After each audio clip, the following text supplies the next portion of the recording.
2019 Miss USA winner and extra host Cheslie Kryst. She died by apparent suicide on Sunday morning, and she was just 30 years old. Well, back in 2019, Kryst posted about mental health on the Miss USA Facebook page, saying she did a lot to maintain her own mental health, including talking to a counselor. Well, mental health does not discriminate, and that's a message that a former Miss Iowa and other local mental health leaders are sharing. As Local 5's Larissa Leone has more on what you can do if you're struggling.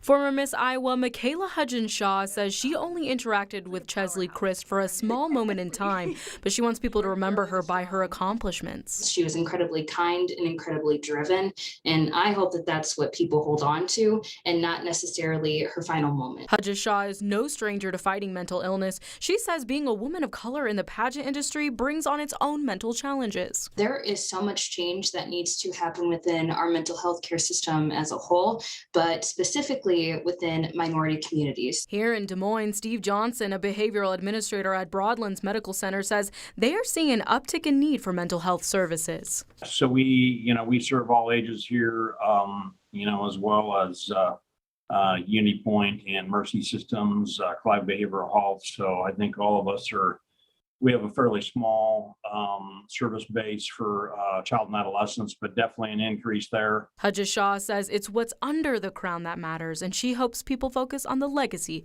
Cheslie Kryst left behind. I know the way that I'll remember her, even just from afar, is just as somebody who truly did it and showed other girls that they could do it too.